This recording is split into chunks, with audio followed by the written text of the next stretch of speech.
ತಮ್ಮ ರಾಜಕೀಯ ಜೀವನದ 16ನೇ ಬಜೆಟ್ ಅನ್ನು ಮಂಡಿಸೋದಕ್ಕೆ ಮುಖ್ಯಮಂತ್ರಿ ಸಿದ್ದರಾಮಯ್ಯ ಸಿದ್ಧತೆಯನ್ನು ಮಾಡಿಕೊಂಡಿದ್ದಾರೆ. ಪ್ರಶ್ನೆ ಇರೋದು ಈ ಸರ್ಕಾರದ ಮುಂದಿರುವಂತ ಸವಾಲುಗಳು. ಆ ಸವಾಲುಗಳು ಯಾವುದು ಅಂತಂದ್ರೆ ಒಂದೆಡೆ ಗ್ಯಾರಂಟಿ, ಮತ್ತೊಂದೆಡೆ ಅಭಿವೃದ್ಧಿ. ಈ ಎರಡನ್ನ ಬ್ಯಾಲೆನ್ಸ್ ಮಾಡುವಂತ ಪ್ರಯತ್ನವನ್ನ ಈ ಸರ್ಕಾರ ಬಂದ ಮೊದಲ ದಿನದಿಂದಲೂ ಕೂಡ ಮಾಡ್ತಾ ಇದೆ. ಬಟ್ ಅನ್ಫಾರ್ಚುನೇಟ್ಲಿ ಬ್ಯಾಲೆನ್ಸ್ ಮಾಡೋದಕ್ಕಾಗ್ತಾ ಇಲ್ಲ. ಬದಲಾಗಿ ಗ್ಯಾರಂಟಿ ಅಭಿವೃದ್ಧಿಯನ್ನು ಓವರ್ಟೇಕ್ ಮಾಡ್ತಾ ಇದೆ.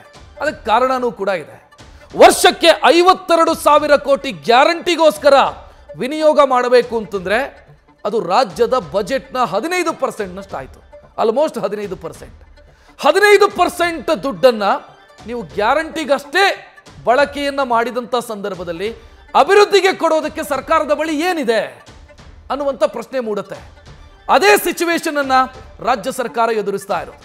ಇದರ ಮಧ್ಯೆ ವರ್ಷದಿಂದ ವರ್ಷಕ್ಕೆ ಸಾಲದ ಪ್ರಮಾಣ ಬೆಳೀತಾನೆ ಇದೆ. ಎಲ್ಲಿವರೆಗೆ ಸಾಲ ಇದೆ ಅಂತಂದ್ರೆ ಈ ರಾಜ್ಯ ಖರ್ಚು ಮಾಡುವಂತ 1 ರೂಪಾಯಿನಲ್ಲಿ 28 ಪೈಸೆ ಸಾಲ ತೀರಿಸೋದಕ್ಕೆ ಬಳಕೆಯಾಗ್ತಾ ಇದೆ. ಅಂದ್ರೆ 28%ನಷ್ಟು. 15% ಬಜೆಟಿಗೂ ಗ್ಯಾರಂಟಿಗೂ, ಉಳಿದ 28% ಈ ರೀತಿ ಸಾಲದ ಮರುಪಾವತಿಗೂ ಬಳಸಿದರೆ ಸರ್ಕಾರದ ಖರ್ಚುಗಳು ಅಂತಿದ್ದಾವೆ. ಇದನ್ನ ನಿಭಾಯಿಸಿದ್ರೆ ಅಭಿವೃದ್ಧಿಗೆ ಕೊಡೋದಕ್ಕೆ ರಾಜ್ಯ ಸರ್ಕಾರದ ಬಳಿ ಏನಿದೆ ಅನ್ನೋ ಪ್ರಶ್ನೆ. ಈ ಪ್ರಶ್ನೆಗೆ ಉತ್ತರ ಹುಡುಕೋದಕ್ಕೆ ಹೊರಟ್ರೆ ಏನಿಲ್ಲ ಅಂತಾನೆ ಸಿಗೋದು. ಕಳೆದ ಕಾಂಗ್ರೆಸ್ ಸರ್ಕಾರ ಅಸ್ತಿತ್ವಕ್ಕೆ ಬಂದ ದಿನದಿಂದಲೂ ಕೂಡ ಅಭಿವೃದ್ಧಿಯ ವಿಚಾರ ಅಂತ ಬಂದ್ರೆ, ಅಭಿವೃದ್ಧಿಗೆ ದುಡ್ಡು ಕೊಡೋದಕ್ಕೂ ವಿಚಾರ ಅಂತ ಬಂದ್ರೆ ಈ ಸರ್ಕಾರ ಎಡವುತ್ತಾನೆ ಇದೆ. Because of guarantee. ಗ್ಯಾರಂಟಿಯ ಹೊರೆಯನ್ನ ಹೊರುವಂತ ಪ್ರಯತ್ನಗಳು ನಿರಂತರವಾಗಿ ನಡೀತಾ ಇದೆ. ಬಟ್ ಅದನ್ನು ಮ್ಯಾನೇಜ್ ಮಾಡೋದಕ್ಕೆ ರಾಜ್ಯ ಸರ್ಕಾರಕ್ಕಾಗ್ತಾ ಇಲ್ಲ. 3.71 ಲಕ್ಷ ಕೋಟಿಯ ಬಜೆಟ್ ಕಳೆದ ಬಾರಿ. ಬಟ್ ಇಂಪ್ಲಿಮೆಂಟೇಷನ್ ಎಷ್ಟು ಬಜೆಟ್ ಇದು? ಇಲ್ಲಿಯವರೆಗಿನ ಅಂಕಿಅಂಶ 68% ಮಾತ್ರ. ಅದರ ಅರ್ಥ ಏನು? ಅರ್ಥ ಏನು ಅಂತಂದ್ರೆ ಕಳೆದ ಫೆಬ್ರವರಿ 16ನೇ ತಾರೀಕು ಬಜೆಟ್ ಮಂಡಿಸೋ ಸಂದರ್ಭದಲ್ಲಿ ಸಿದ್ದರಾಮಯ್ಯ ಭಾಷಣ ಮಾಡಿದ್ದಾರೆ, ಅದನ್ನು ಮಾಡ್ತೀವಿ ಇದನ್ನು ಮಾಡ್ತೀವಿ ಅಂತ. ಇಂಪ್ಲಿಮೆಂಟ್ ಆಗಿಲ್ಲ. ಸೊ ಇದು ವಾಸ್ತವ. ದಾಖಲೆಯ ಬಜೆಟ್ ಮಂಡಿಸೋದಕ್ಕೆ ಸಿದ್ದರಾಮಯ್ಯ ಸಜ್ಜಾಗಿದ್ದಾರೆ. ಮಂಡಿ ನೋವು ಒಂದು ಕಡೆ ಕಾಡ್ತಾ ಇದೆ. ಈ ನಡುವೆ 16ನೇ ಬಜೆಟ್ ಮಂಡಿಸೋದಕ್ಕೆ ಸಿದ್ಧತೆಯಾಗಿದೆ. ಮುಖ್ಯಮಂತ್ರಿಯಾಗಿ ಅವರು ಮಂಡಿಸ್ತಾ ಇರುವಂತ 9ನೇ ಬಜೆಟ್. ನೀವು ಕೇಳ್ಬೋದು 16 ಅಂತ ಹೇಳ್ತೀರಿ, 9 ಹೆಂಗೆ ಅಂತ. ಅವರು ಹಣಕಾಸು ಸಚಿವರಾಗಿ ಉಪಮುಖ್ಯಮಂತ್ರಿಯಾಗಿ ಬಜೆಟ್ ಮಂಡಿಸಿದ್ದಾರೆ. ಬಜೆಟ್ನ ಗಾತ್ರ 4 ಲಕ್ಷ ಕೋಟಿ ದಾಟುವಂತ ಸಾಧ್ಯತೆ ಇದೆ. ಕಳೆದ ಬಾರಿ 3.71 ಲಕ್ಷ ಕೋಟಿಯ ಬಜೆಟ್. ಈ ಬಾರಿ 4 ಲಕ್ಷ ಕೋಟಿ ದಾಟಬಹುದು ಅನ್ನುವಂತ ನಿರೀಕ್ಷೆ ಇದೆ. ಯಾಕಂತಂದ್ರೆ ಪ್ರತಿ ವರ್ಷ ಬಜೆಟ್ನ ಗಾತ್ರ ಜಾಸ್ತಿ ಆಗ್ತಾನೆ ಹೋಗಬೇಕು ಒಂದು ಅಭಿವೃದ್ಧಿ ಪರ ರಾಜ್ಯ ಅಂತ ಕನ್ಸಿಡರ್ ಆದಂತ ಸಂದರ್ಭದಲ್ಲಿ. ಸೊ ಈಗ 3.71 ಲಕ್ಷ ಕೋಟಿಯ ಬಜೆಟ್ನಿಂದ 4 ಲಕ್ಷ ಕೋಟಿ ದಾಟುವಂತ ಸಾಧ್ಯತೆ ಇದೆ. ನಾನು ಈಗಾಗಲೇ ಸವಾಲುಗಳ ಬಗ್ಗೆ ಮಾತನಾಡ್ತಾ ಇದ್ದೆ. ಸರ್ಕಾರಕ್ಕೆ ಕೊಡಬೇಕು ಅಂತೇನೋ ಮನಸ್ಸಿದೆ, ಕೊಡೋದೆಲ್ಲಿಂದ ಅನ್ನುವಂಥ ಪ್ರಶ್ನೆ.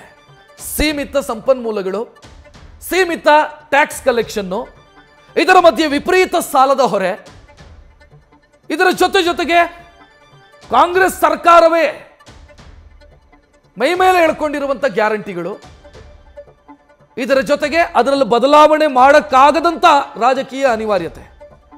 ಪರಿಷ್ಕರಣೆ ಆಗಲೇಬೇಕು. ನಾನು ಈಗಲೂ ಹೇಳ್ತೀನಿ, ಗ್ಯಾರಂಟಿಯಲ್ಲಿ ಪರಿಷ್ಕರಣೆ ಆಗದೇ ಇದ್ದರೆ ರಾಜ್ಯ ಸರ್ಕಾರದ ಅಭಿವೃದ್ಧಿ ಕೆಲಸಗಳಿಗೆ ಗ್ರಹಣ ಇದ್ದೇ ಇರುತ್ತೆ, ಇದು ಯಾವತ್ತೂ ಕೂಡ. ಬಟ್ ಪರಿಷ್ಕರಣೆ ಮಾಡುವಂತ ಧೈರ್ಯ ತೋರಿಸೋದಕ್ಕಾಗ್ತಿಲ್ಲ ಈ ರಾಜ್ಯ ಸರ್ಕಾರಕ್ಕೆ. ಸವಾಲುಗಳ ಮಧ್ಯೆ ಬಜೆಟ್ ಮಂಡಿಸೋದಕ್ಕಿದ್ದಾರೆ ಮುಖ್ಯಮಂತ್ರಿ ಸಿದ್ದರಾಮಯ್ಯ. ಎಲ್ಲಾ ವರ್ಗಗಳನ್ನು ಗಮನದಲ್ಲಿಟ್ಟುಕೊಂಡು ಬಜೆಟ್ ಮಂಡನೆಗೆ ಪ್ರಯತ್ನಗಳಾಗ್ತಾ ಇದೆ. ಯಾವ ವಲಯಕ್ಕೆ ಏನು ಸಿಗುತ್ತೆ ಅನ್ನುವಂಥ ನಿರೀಕ್ಷೆಯಲ್ಲಿ ಜನ ಇದ್ದಾರೆ. ಕೃಷಿ, ಕೈಗಾರಿಕೆ, ಪ್ರವಾಸೋದ್ಯಮ, ಶಿಕ್ಷಣ, ಹೈನುಗಾರಿಕೆ, ಆರೋಗ್ಯ, ಸಾರಿಗೆ, ಹಲವು ವಲಯಗಳಿಗೆ ಸಿದ್ದರಾಮಯ್ಯ ಆದ್ಯತೆ ಕೊಡಬಹುದು ಅನ್ನೋ ಲೆಕ್ಕಾಚಾರ. ನೀರಾವರಿ ಯೋಜನೆಗಳಿಗೆ ಹಣ ಮೀಸಲಿಡಬಹುದು ಅನ್ನುವಂಥ ನಿರೀಕ್ಷೆ. ರಾಜ್ಯದಲ್ಲಿ ಬಹಳಷ್ಟು ನೀರಾವರಿ ಯೋಜನೆಗಳು ಕುಂಟುತ್ತಾ ತೆವಳುತ್ತಾ ಸಾಗ್ತಾನೆ ಇದೆ. ಅದು ಫಿನಿಶ್ ಆಗ್ತಾ ಇಲ್ಲ. ಈ ಬಗ್ಗೆ ಹೆಚ್ಚಿನ ಡೀಟೇಲ್ ನೀಡೋದಕ್ಕೆ ನಮ್ಮ ಪ್ರತಿನಿಧಿ ಹರೀಶ್ ನೇರ ಸಂಪರ್ಕದಲ್ಲಿ. ಹರೀಶ್, ಈಗ ನಿರೀಕ್ಷೆಗಳು 1000 ಇದ್ದಾವೆ, ಬಟ್ ರೀಚ್ ಆಗೋದಕ್ಕಾಗತ್ತಾ ಅನ್ನುವಂಥ ಪ್ರಶ್ನೆ. ಸವಾಲುಗಳು ಅಷ್ಟೇ ಇರೋದ್ರಿಂದ ಏನ್ ನಿರೀಕ್ಷೆ ಇಟ್ಕೊಳ್ಬಹುದು, ಏನೇನು ಸವಾಲುಗಳಿದ್ದಾವೆ? ರಕ್ಷಿತ್, ಬಹಳ ಮುಖ್ಯವಾಗಿರುವಂತದ್ದು ಸವಾಲುಗಳ ನಡುವೆ ಕೂಡ ಸಿಎಂ ಸಿದ್ದರಾಮಯ್ಯ ಅವರು ಇವತ್ತು ದಾಖಲೆಯ 16ನೇ ಬಜೆಟ್ ಅನ್ನ ಮಂಡಿಸಲಿದ್ದಾರೆ. ಮುಖ್ಯಮಂತ್ರಿಯಾಗಿ 9ನೇ ಬಜೆಟ್ ಅನ್ನು ಮಂಡಿಸೋದಕ್ಕೆ ಕೂಡ ಈಗ ಸಿದ್ಧತೆಯನ್ನು ನಡೆಸಿದ್ದಾರೆ. ಸೊ ಇವತ್ತು ಬೆಳಗ್ಗೆ 9:45 ಸುಮಾರಿಗೆ ವಿಶೇಷ ಸಂಪುಟ ಸಭೆ ನಡೆಯಲಿದೆ. ಆ ಒಂದು ವಿಶೇಷ ಸಂಪುಟ ಸಭೆಯಲ್ಲಿ ಸಿಎಂ ಸಿದ್ದರಾಮಯ್ಯ ಅವರು ಬಜೆಟ್ಗೆ ಅನುಮೋದನೆಯನ್ನು ಪಡೆಯುತ್ತಾರೆ. ಅದಾದ ನಂತರ ನೇರವಾಗಿ ವಿಧಾನಸಭೆಗೆ ತೆರಳುತ್ತಾರೆ. ಬೆಳಗ್ಗೆ 10:15 ಬಜೆಟ್ ಮಂಡನೆ ಓದುವಂತ ಪ್ರಕ್ರಿಯೆಯನ್ನು ಕೂಡ ಆರಂಭಿಸ್ತಾರೆ. ಮುಖ್ಯವಾಗಿರುವಂತದ್ದು ಮಂಡಿ ನೋವಿನ ನಡುವೆಯೂ ಕೂಡ ಇವತ್ತು ಸಿಎಂ ಸಿದ್ದರಾಮಯ್ಯ ಅವರು ಬಜೆಟ್ ಅನ್ನು ಮಂಡಿಸ್ತಾ ಇದ್ದಾರೆ. ಬಹುತೇಕ ಕುಳಿತುಕೊಂಡೇ ಅವರು ಬಜೆಟ್ ಅನ್ನು ಮಂಡಿಸ್ತಾರೆ ಅನ್ನುವಂಥದ್ದು ಮಾತುಗಳು ಕೂಡ ಕೇಳಿ ಬರ್ತಾ ಇರುವಂಥದ್ದು. ಕಳೆದ ಬಜೆಟ್ನಲ್ಲಿ 3.71 ಲಕ್ಷ ಕೋಟಿ ಬಜೆಟ್ ಗಾತ್ರ ಇತ್ತು. ಈ ಬಾರಿ 4 ಲಕ್ಷ ಕೋಟಿ ಬಜೆಟ್ ಗಾತ್ರ ವಿಸ್ತಾರ ಆಗುತ್ತೆ, ಹೆಚ್ಚಾಗುತ್ತೆ ಅನ್ನುವಂಥ ಮಾತುಗಳು ಕೂಡ ಕೇಳಿ ಬರ್ತಾ ಇರುವಂಥದ್ದು. ಸೊ ಸಹಜವಾಗಿ ಕೂಡ ಸಿಎಂ ಸಿದ್ದರಾಮಯ್ಯ ಅವರು ಒಂದು ರೀತಿಯಲ್ಲಿ ಸಮತೋಲಿತ ವಾಸ್ತವ ಬಜೆಟ್ ಅನ್ನು ಮಂಡಿಸ್ತಾರೆ ಅನ್ನುವಂಥದ್ದು ಕೂಡ ಈಗ ಕೇಳಿ ಬರ್ತಾ ಇದೆ. ಯಾಕಂತಂದ್ರೆ ಸಾಕಷ್ಟು ನಿರೀಕ್ಷೆಗಳು ಕೂಡ ಬಜೆಟ್ ಮೇಲೆ ಗರಿಗೆದಿರುವಂಥದ್ದು. ಸೊ ಒಂದಷ್ಟು ನಿರೀಕ್ಷೆಗಳು ಕೂಡ ಸಹಜವಾಗಿ ವ್ಯಕ್ತ ಆಗ್ತವೆ. ಅಂದ್ರೆ ಕಳೆದ ಬಜೆಟ್ ಮಂಡನೆ ಸಂದರ್ಭದಲ್ಲಿ ಕೂಡ ಲೋಕಸಭಾ ಚುನಾವಣೆ ಇತ್ತು. ಲೋಕಸಭಾ ಚುನಾವಣೆಯನ್ನು ಮುಂದೆ ಗಮನದಲ್ಲಿಟ್ಟುಕೊಂಡು ಬಜೆಟ್ ಅನ್ನು ಮಂಡಿಸಿದ್ರು ಅನ್ನುವಂಥದ್ದು ಕೂಡ ಕೇಳಿ ಬರ್ತಿತ್ತು. ಸೊ ಈ ಬಾರಿ ಮುಂಬರ್ತಕ್ಕಂಥ ಜಿಲ್ಲಾ ಪಂಚಾಯತ್, ತಾಲೂಕು ಪಂಚಾಯತಿ ಚುನಾವಣೆ ಎದುರಾಗಲಿದೆ. ಈ ಹಿನ್ನೆಲೆಯಲ್ಲಿ ಕೂಡ ಸಿದ್ದರಾಮಯ್ಯ ಅವರು ಮಂಡಿಸುವಂತಹ ಬಜೆಟ್ ಸಾಕಷ್ಟು ಕುತೂಹಲ ಮತ್ತೆ ನಿರೀಕ್ಷೆಯನ್ನು ಕೂಡ ಹುಟ್ಟುಹಾಕಿದೆ. ಆದರೆ ಇದೆಲ್ಲದ ನಡುವೆ ಗ್ಯಾರಂಟಿ ಯೋಜನೆಗಳಿಗೆ 53,000 ಕೋಟಿಗೂ ಹೆಚ್ಚು ಹಣವನ್ನ ಮೀಸಲಾಗಿಡಬೇಕಾಗಿರುವಂಥದ್ದು, ಜೊತೆಗೆ ರಾಜಸ್ವ ಕೊರತೆ ಆಗಿದೆ. ಜೊತೆಗೆ ದೊಡ್ಡ ಯೋಜನೆಗಳನ್ನ ಘೋಷಿಸಬೇಕಾಗಿರುವಂಥದ್ದು, ಅದಕ್ಕೆ ಅನುದಾನವನ್ನು ನೀಡಬೇಕಾಗಿರುವಂಥದ್ದು. ಹೀಗೆ 10 ಹಲವು ಸವಾಲುಗಳ ನಡುವೆ ಸಿಎಂ ಸಿದ್ದರಾಮಯ್ಯ ಅವರು ಮಹತ್ವದ ಬಜೆಟ್ ಅನ್ನು ಕೂಡ ಇವತ್ತು ಮಂಡಿಸ್ತಾ ಇರುವಂಥದ್ದು. ಒಂದಷ್ಟು ಕೃಷಿ ಆಗಿರ್ಬೋದು, ಕೈಗಾರಿಕೆ ಆಗಿರ್ಬೋದು, ಪ್ರವಾಸೋದ್ಯಮ, ಆರೋಗ್ಯ, ವೈದ್ಯಕೀಯ, ಹೈನುಗಾರಿಕೆ ಆಗಿರ್ಬೋದು, ಸಾಕಷ್ಟು ನೀರಾವರಿ ಇಲಾಖೆ ಆಗಿರ್ಬೋದು, ಬೇರೆ ಇಲಾಖೆಗಳಿಗೆ, ಬೇರೆ ವಲಯಗಳಿಗೆ ಎಷ್ಟು ಪ್ರಮಾಣದಲ್ಲಿ ಹಣವನ್ನು ಕೊಡ್ತಾರೆ ಅನ್ನುವಂಥ ಸಾಕಷ್ಟು ನಿರೀಕ್ಷೆಗಳು, ಕುತೂಹಲಗಳು ಕೂಡ ಜನರಲ್ಲಿ ಗರಿಗೆದರಿದೆ. ಹಾಗಾಗಿ ಮುಖ್ಯವಾಗಿರುವಂಥದ್ದು ಬೆಂಗಳೂರು ನಗರದ ಮೂಲಭೂತ ಸೌಕರ್ಯಕ್ಕೆ ಸಂಬಂಧಪಟ್ಟಂಗೆ ಏನೆಲ್ಲ ಎಷ್ಟು ಹಣವನ್ನು ಮೀಸಲಾಗಿಡ್ತಾರೆ ಅನ್ನುವಂಥದ್ದು. ಹರೀಶ್ ಹಾಗೆ ಸಂಪರ್ಕದಲ್ಲಿರಿ, ದೃಶ್ಯ ಗಮನಿಸ್ತಾ ಇದ್ದೀರಿ. ಮುಖ್ಯಮಂತ್ರಿ ಸಿದ್ದರಾಮಯ್ಯ ಬಜೆಟ್ ಮಂಡನೆಗೆ ಸಿದ್ಧತೆಯನ್ನು ಮಾಡಿಕೊಳ್ತಾ ಇದ್ದಾರೆ. ಸ್ವಲ್ಪ ಹೊತ್ತಲ್ಲೇ ವಿಧಾನಸೌಧದ ಕಡೆಗೆ ಮುಖ್ಯಮಂತ್ರಿ ಸಿದ್ದರಾಮಯ್ಯ ಬರೋರಿದ್ದಾರೆ. ಮತ್ತೊಂದೆಡೆ ಕಾಪಿಗಳು ಅಂದರೆ ಬಜೆಟ್ ಪ್ರತಿಗಳು ವಿಧಾನಸೌಧವನ್ನು ತಲುಪಿದ್ದಾವೆ. ಆ ದೃಶ್ಯವನ್ನ ಕೂಡ ನೀವು ಗಮನಿಸಿದ್ರಿ.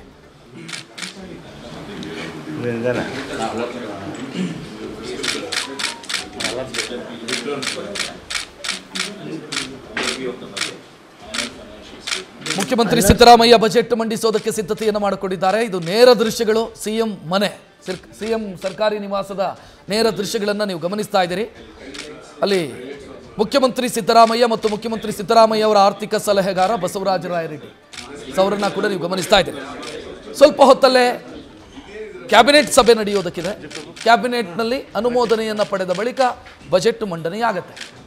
ಬಜೆಟ್ 4 ಲಕ್ಷ ಕೋಟಿ ಈ ಬಾರಿ ಬಜೆಟ್ನ ಗಾತ್ರ ಅನ್ನೋ ಒಂದು ಲೆಕ್ಕಾಚಾರ ಇದೆ ಅಥವಾ ಅಂದಾಜಿದೆ.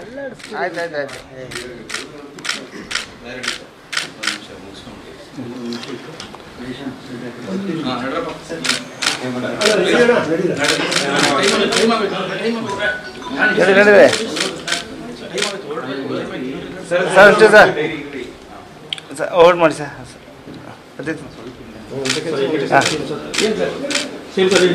ಸರ್ ಈ ಕಡೆ ಸರ್, ಸರ್ ಈ ಕಡೆ ಸರ್.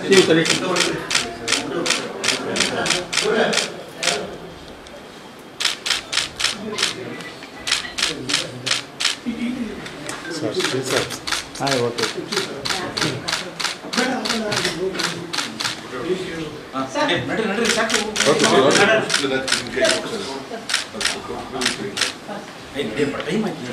ಸರ್ ಆಯ್ತು. ಬ್ರೀಫಿಂಗ್ ಇದೆ ನಡ್ರಿ, ನಡೀರಿ ಆಯ್ತು ಬರ್ರಿ.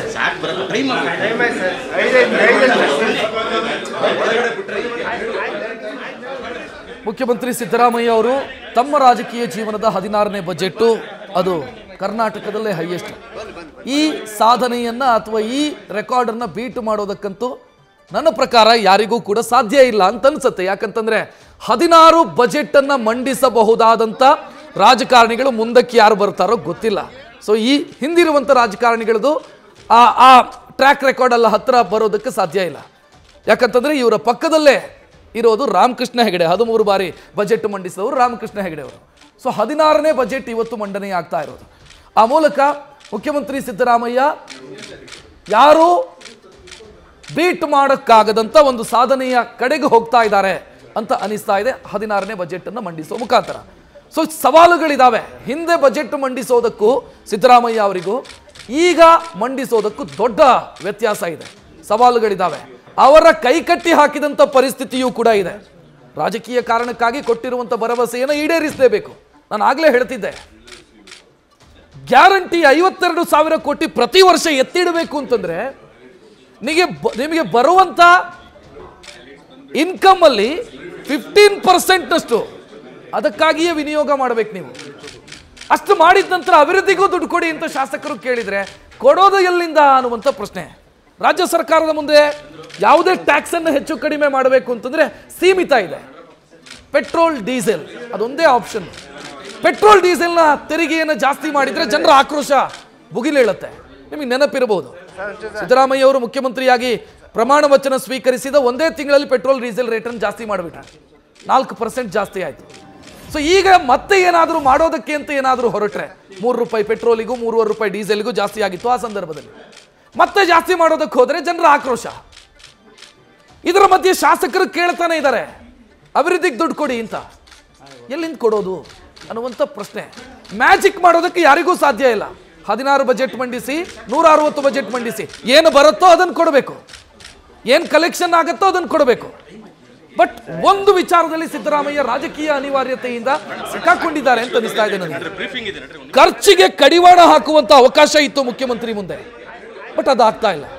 ರಾಜಕೀಯ ಕಾರಣಕ್ಕಾಗಿ ಮುಖ್ಯ ಸಲಹೆಗಾರ, ಆರ್ಥಿಕ ಸಲಹೆಗಾರ, ಕಾನೂನು ಸಲಹೆಗಾರ, ಮತ್ತೊಬ್ಬ ಸಲಹೆಗಾರ, ರಾಜಕೀಯ ಕಾರ್ಯದರ್ಶಿ, ಗ್ಯಾರಂಟಿ ಅನುಷ್ಠಾನ ಸಮಿತಿ, ಇವರು ಎಲ್ಲರಿಗೂ ಕೂಡ ರಾಜ್ಯ ಸಚಿವ ಸಂಪುಟ ದರ್ಜೆಯ ಸ್ಥಾನಮಾನ, ಅದಕ್ಕೊಂದಿಷ್ಟು ಖರ್ಚು, ಮತ್ತು ನಮ್ಮ ಕಣ್ಣ ಮುಂದೆ ಇರುವಂಥ ನಿಗಮಗಳಿದ್ದಾವೆ. ಆ ನಿಗಮಗಳು ಏನು ಮಾಡ್ತಿದೆ, ಏನು ಆಡ್ತಿದೆ ಒಂದು ಗೊತ್ತಾಗ್ತಿಲ್ಲ. ಬಟ್ ರಾಜಕೀಯ ಕಾರಣಕ್ಕಾಗಿ ಅದನ್ನು ಉಳಿಸ್ಕೊಂಡಿದ್ದಾರೆ. ಸೊ ಇಂಥ ಸ್ಥಿತಿಯಲ್ಲಿದ್ದಾಗ ಹೆಂಗೆ ಮ್ಯಾಜಿಕ್ ಮಾಡೋದಕ್ಕೆ ಸಾಧ್ಯ ಮುಖ್ಯಮಂತ್ರಿ ಗೊತ್ತಿಲ್ಲ. ಈಗ ಉತ್ತರ ಸಿಗೋದಕ್ಕಿದೆ. ಬಜೆಟ್ ಬಗ್ಗೆ ನಮ್ಮ ಜೊತೆಗೆ ಮಾತನಾಡೋದಕ್ಕೆ ಆರ್ಥಿಕ ತಜ್ಞರು ಪ್ರೊಫೆಸರ್ ಕೃಷ್ಣರಾಜ್ ಅವರು ಜೊತೆಗಿದ್ದಾರೆ. ಕೃಷ್ಣರಾಜ್ ಅವರೇ ನಮಸ್ತೆ, ಕಾರ್ಯಕ್ರಮಕ್ಕೆ ಸ್ವಾಗತ. ಇನ್ನು ಕೃಷಿ ವಿಚಾರಕ್ಕೆ ಸಂಬಂಧಿಸಿದಂತೆ ಮಾತನಾಡೋದಕ್ಕೆ GKVKಯ ನಿವೃತ್ತ ಪ್ರೊಫೆಸರ್ TN ವೆಂಕಟರೆಡ್ಡಿ ಜೊತೆಗಿದ್ದಾರೆ. ಸರ್ ನಮಸ್ತೆ, ಕಾರ್ಯಕ್ರಮಕ್ಕೆ ಸ್ವಾಗತ. ನಾನು ಸರ್ ನಿಮ್ಮಿಂದ ಶುರು ಮಾಡ್ತೀನಿ. ಬಹುಶಃ ಸವಾಲುಗಳ ಬಗ್ಗೆ ಹೇಳ್ತಾ ಇದ್ದೆ. ಮಂತ್ರದಂಡ ಯಾರ ಕೈಯಲ್ಲೂ ಇಲ್ಲ. ಅದು ಸಿದ್ದರಾಮಯ್ಯ ಇರಬಹುದು ಅಥವಾ ಬೊಮ್ಮಾಯಿ ಇರ್ಬೋದು, ಇನ್ನೊಬ್ಬರೇ ಇರ್ಬೋದು. ಮಂತ್ರದಂಡ ಯಾರ ಕೈಯಲ್ಲೂ ಇಲ್ಲ. ಏನು ಮಾಡೋದಕ್ಕೆ ಸಾಧ್ಯ ಇದೆ? 15% ನೀವು ದುಡ್ಡನ್ನು ಗ್ಯಾರಂಟಿಗೋಸ್ಕರ ಎತ್ತಿಡಬೇಕು, ಅಭಿವೃದ್ಧಿ ಕೊಡಿ ಅಂತಂದ್ರೆ ಏನು ಮಾಡೋದಕ್ಕೆ ಸಾಧ್ಯ ಸಿದ್ದರಾಮಯ್ಯ? ಈ ಬಾರಿಯ ಬಜೆಟಲ್ಲಿ ಸಾಕಷ್ಟು ಬದಲಾವಣೆಗಳನ್ನು ನಾವು ಕಾಣ್ಬೋದು. ಪಾಸಿಟಿವ್ ಆಗಿ ನೀವು ಹೇಳ್ತಾ ಇದ್ರಿ ಕ್ಯಾಪಿಟಲ್ ಎಕ್ಸ್ಪೆಂಡಿಚರ್ಗೆ ದುಡ್ಡಿಲ್ಲ, ಈ 5 ಗ್ಯಾರಂಟೀಸ್ನ ಇಂಪ್ಲಿಮೆಂಟ್ ಮಾಡಿದ್ರಿಂದ ಅಂತ. ಬಟ್ ನೀವು ಇತ್ತೀಚಿನ ಒಂದು ಆರ್ಥಿಕ ಬೆಳವಣಿಗೆಯ ಸ್ಥಿತಿಯನ್ನು ನೋಡೋದಾದರೆ ಕರ್ನಾಟಕ GST ಕಲೆಕ್ಷನ್ ಮಾಡೋದ್ರಲ್ಲಿ ಸೆಕೆಂಡ್ ಹೈಯೆಸ್ಟ್. ಇದು ಏನು ತೋರಿಸುತ್ತೆ ಅಂದರೆ Karnataka fastest economy in India ಅಂತ ಹೇಳ್ಬೋದು. ಈ ಒಂದು ಫಾಸ್ಟೆಸ್ಟ್ ಎಕಾನಮಿ ಅಂತ ಹೇಳಿದಾಗ ಕಲೆಕ್ಷನ್ನು ಜಾಸ್ತಿ ಆಗುತ್ತೆ, GST ಕಲೆಕ್ಷನ್ಸು ಜಾಸ್ತಿ ಆಗುತ್ತೆ. ಅದೇ ರೀತಿ ನಾನ್ ಟ್ಯಾಕ್ಸ್ ರೆವಿನ್ಯೂಸ್ ಏನೇನಿದೆ, ಈ ಲಿಕ್ಕರು ಮತ್ತು ಎಕ್ಸೈಸು ಮತ್ತು ಪೆಟ್ರೋಲು ಮತ್ತು ಬೇರೆ ಬೇರೆ ಕಡೆಯಿಂದ ಹಣ ಬರೋ ಸಾಧ್ಯತೆ ಜಾಸ್ತಿ ಇದೆ. ಜೊತೆಗೆ ನಮ್ಮ ಕಮಿಟಿಯನ್ನು ಗೌರ್ಮೆಂಟ್ ಮಾಡಿದೆ, ಅಸೆಟ್ ಮಾನಿಟೈಸೇಷನ್ ಕಮಿಟಿ ಅಂದ್ಬಿಟ್ಟು KP ಕೃಷ್ಣನ್ ಅವರ ನೇತೃತ್ವದಲ್ಲಿ. ನಾನು ಕೂಡ ಅದರ ಎಕ್ಸ್ಪರ್ಟ್ ಕಮಿಟಿ ಮೆಂಬರ್. ನಾವು ಸಾಕಷ್ಟು ಸಲಹೆಗಳನ್ನು ನೀಡಿದ್ದೀವಿ, ಯಾವ್ಯಾವ ಸೋರ್ಸಸ್ಗಳಿಂದ, ಯಾವ್ಯಾವ ಮೂಲಗಳಿಂದ ಈ ಒಂದು ಟ್ಯಾಕ್ಸನ್ನು ಮತ್ತು ನಾನ್ ಟ್ಯಾಕ್ಸನ್ನು ಮತ್ತು ಇನ್ನಿತರ ಸಂಪನ್ಮೂಲಗಳನ್ನು ಸಂಗ್ರಹಿಸ್ಬೋದು ಅಂತ. ಆ ಒಂದು ದೃಷ್ಟಿಕೋನದಲ್ಲಿ ನೋಡಿದಾಗ ಈ ಬಾರಿ ಸಂಪನ್ಮೂಲಗಳು ಹೆಚ್ಚು ಆಶಾವಾದಿಯಾಗಿದ್ದೀರಿ. ಬಟ್ ನನಗೆ ನಿರಾಶೆಗಳು ಯಾಕೆ ಕಾಣಿಸ್ತಾ ಇದೆ, ಯಾಕೆ ಗೋಚರಿಸ್ತಾ ಇದೆ ಅಂತಂದ್ರೆ, ನಾನು ಕಳೆದ ಬಾರಿಯ ಬಜೆಟ್ ಕಾಪಿಯ ಆಧಾರದ ಮೇಲೆ ಈ ಪ್ರಶ್ನೆಯನ್ನು ಕೇಳ್ತಾ ಇರೋದು. 6.65 ಲಕ್ಷ ಕೋಟಿ ರಾಜ್ಯದ ಮೇಲಿರುವಂತ ಸಾಲ ತೀರಿಸೋದಕ್ಕೆ ನಾವು ₹1 ಬಳಸ್ತಾ ಇರೋದು 18 ಪೈಸೆ. ಕರೆಕ್ಟ್. ರಾಜ್ಯಕ್ಕೆ ಬರುವಂತ ಇನ್ಕಮ್ನ ಮೇಲೆ ₹1 ಪೈಸೆ ನಾವು ಸಾಲವನ್ನ ಅವಲಂಬಿಸಿದೀವಿ. ಕರೆಕ್ಟ್.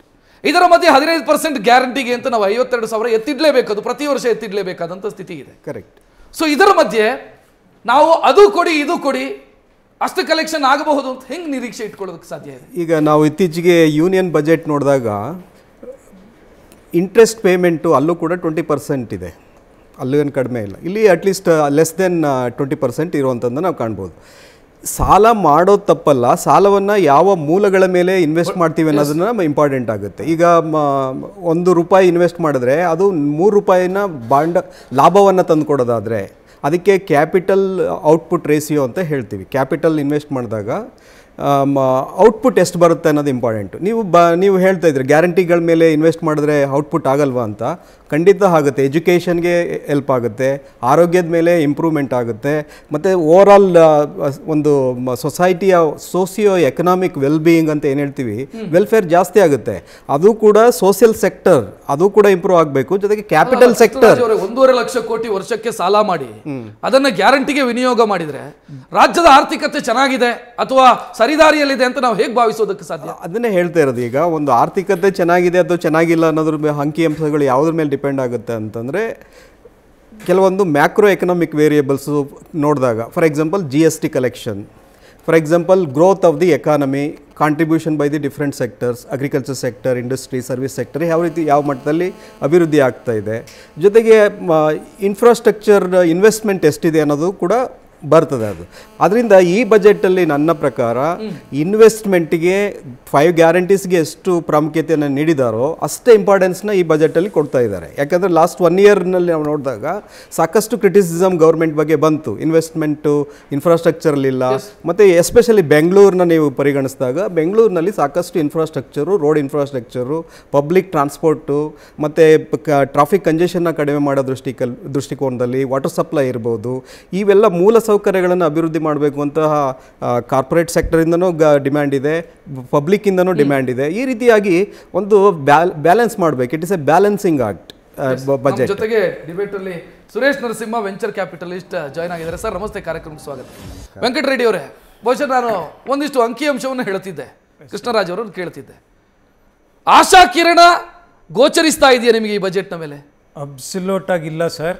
ಕಾರಣ ಇಷ್ಟೇ ನೋಡಿ, ಹೋದ ಬಜೆಟಲ್ಲಿ ಅವರು ಸೋಷಿಯಲ್ ವೆಲ್ಫೇರ್ ಸ್ಕೀಮ್ಸ್ ಏನೇನು ಕೊಟ್ಟರು ಅದರಲ್ಲಿ ಯಾರಿಗೆ ನಿಜವಾಗ್ಲೂ ಬೇಕೋ ಅಂಥವ್ರನ್ನ ಕಟ್ ಮಾಡಿ, ನೀವು ರೇಷನ್ ಕಾರ್ಡ್ ಇಡ್ಬೋದು, ಬಸ್ ಇನ್ಕಮ್ ಟ್ಯಾಕ್ಸ್ ಪೇಯರ್ಸ್ಗೆ ಬಸ್ ಫ್ರೀ ಕೊಡೋದು, ಅಂದರೆ ಗೌರ್ಮೆಂಟ್ ಎಂಪ್ಲಾಯೀಸ್ ಗೆಜೆಟೆಡ್ ಆಫೀಸರ್ ಇದ್ರೂ ಅವರಿಗೆ ಫ್ರೀ ಬಸ್ ಕೊಡೋದು, ಇಂಥದನ್ನು ಕಟ್ ಮಾಡ್ತಾರೆ ಅಂತ ನನಗೆ ಅನಿಸ್ತದೆ. ಮಾಡಲೇಬೇಕು ಕೂಡ ನಾನು.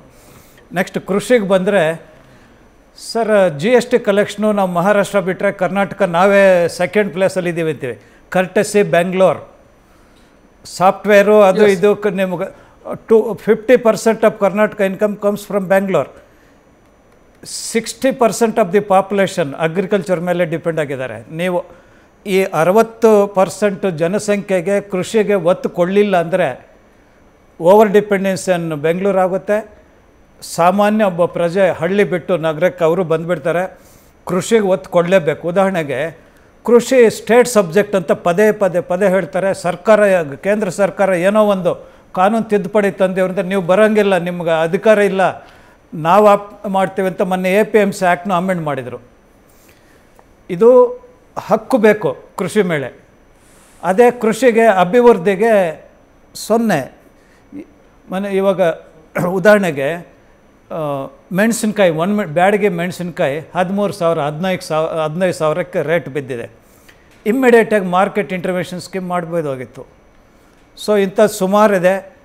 ಮೌಲ್ಯವರ್ಧನೆ, ಕೃಷಿಯಲ್ಲಿ MSME ಇಂಥದಕ್ಕೆ ಒತ್ತು ಕೊಟ್ಟು ಗ್ರಾಮೀಣ ಭಾಗದಲ್ಲಿ ಎಂಪ್ಲಾಯ್ಮೆಂಟ್ ಅನ್ನೋ ಪ್ರಶ್ನೆ ಬರೋಲ್ಲ ಬಿಡಿ. ಎಂಪ್ಲಾಯ್ಮೆಂಟ್ ಇಲ್ಲ, ಜನಗಳು ಸಿಗೋಲ್ಲ ನಮಗೆ, ಓವರ್ ಎಂಪ್ಲಾಯ್ಮೆಂಟ್. ಅದಕ್ಕೆ ಅಲ್ಲೇ ಏನಾದರೂ ಒಂದು ಮೌಲ್ಯವರ್ಧನೆ, ಮಾರ್ಕೆಟ್ ರಿಫಾರ್ಮ್ಸ್, ಕೃಷಿಗೆ ಸಂಬಂಧಪಟ್ಟಂಗೆ ಇರಿಗೇಷನ್ಗೆ ಒತ್ತು ಕೊಡಲೇಬೇಕು. ಇದಕ್ಕೆ ಕಡಿವಾಣ ಹಾಕ್ತಾರೆ ಫ್ರೀ ಬೇಸ್ಗೆ ಸ್ವಲ್ಪ ಮಟ್ಟಿಗೆ ಅಂತ ನನಗನ್ನಿಸ್ತದೆ ಸರ್. ಸುರೇಶ್ ಅವರೇ, ಬಹುಶಃ ಏನು ನಿರೀಕ್ಷೆ ಇಟ್ಕೊಂಡಿದ್ದೀರಿ? ಕಾರಣ ನನಗೆ ನಿರೀಕ್ಷೆಗೆ ಹೆಚ್ಚಿಗಿಂತ ಕುತೂಹಲ ಇದೆ, ಹೇಗೆ ಮ್ಯಾನೇಜ್ ಮಾಡ್ತಾರೆ ಅನ್ನುವಂಥ ಕುತೂಹಲ ಇದೆ. ತಾವೇನು ಹೇಳ್ತೀರಿ ಸರ್? ನನಗನ್ಸೋದು PR ಮ್ಯಾನೇಜ್ಮೆಂಟ್ ಯಥಾ ಪ್ರಕಾರ ಚೆನ್ನಾಗಾಗತ್ತೆ. ಸ್ಪ್ರೇ ಆ್ಯಂಡ್ ಪ್ರೇ ಅಂತ ಒಂದಿಷ್ಟು ಕಡೆ ಸ್ಪ್ರೇ ಮಾಡ್ತಾರೆ. ಅದರಿಂದ ಆಚೆ ಹೆಚ್ಚಿಗೆ ಏನು ಎಕ್ಸ್ಪೆಕ್ಟೇಷನ್ ಇಲ್ಲ ಈ ಬಜೆಟ್ ಬಗ್ಗೆ.